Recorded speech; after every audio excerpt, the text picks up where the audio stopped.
पाकिस्तान के कब्जे वाले पाक अधिकृत कश्मीर पीओके, जिसे हम गुलाम कश्मीर कहते हैं और पाकिस्तान उसे आज़ाद कश्मीर की संज्ञा देता है, में विरोध के स्वर जहां मुखर हो रहे हैं, वहीं धारा 370 हटने के बाद हमारे कश्मीर में लोकतंत्र की बयार फिर से रफ्तार पकड़ रही है।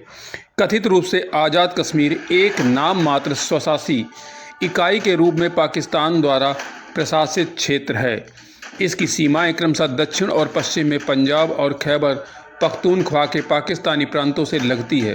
पूर्वी हिस्से में इसे नियंत्रण रेखा यानी LOC द्वारा हमारे जम्मू कश्मीर से अलग किया गया है। यह भारत और पाकिस्तान के बीच वास्तविक सीमा रेखा के रूप में कार्य कर रही है। आज इसी मुद्दे को दैनिक जागरण और अमर उजाला ने अपनी संपादकीय में उठाया है।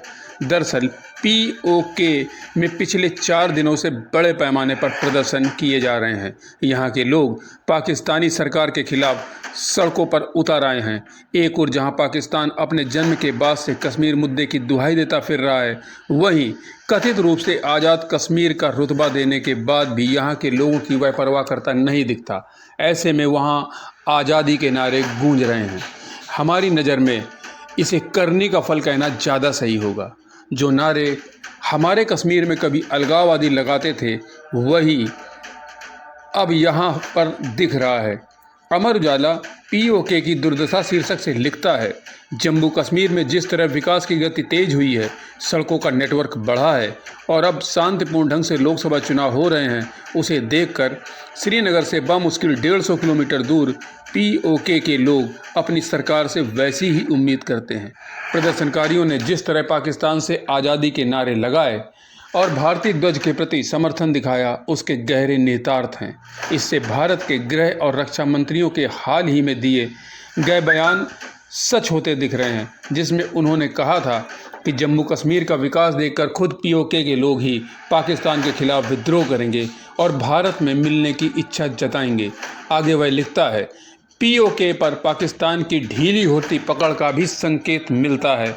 इसी प्रकार दैनिक जागरण मामले पर विश्व का ध्यान आकर्षित करने की सलाह देते हुए लिख रहा है, भारत को उस पार के कश्मीर के लोगों को यह संदेश लगातार देना चाहिए कि उनका हित भारत से जुड़े रहने में है।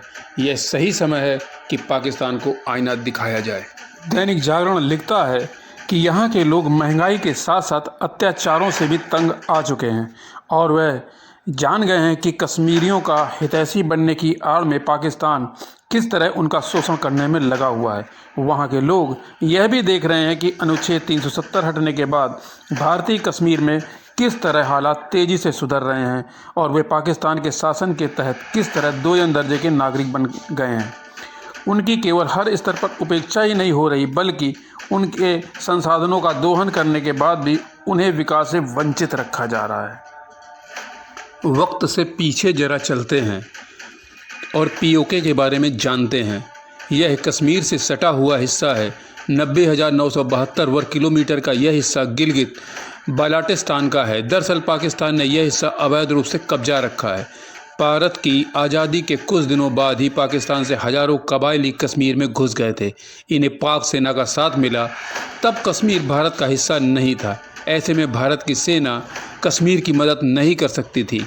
इसके कुछ दिनों के बाद 27 अक्टूबर 1947 को महाराजा हरि सिंह ने भारत के साथ विलय के दस्तावेज पर दस्तखत किए।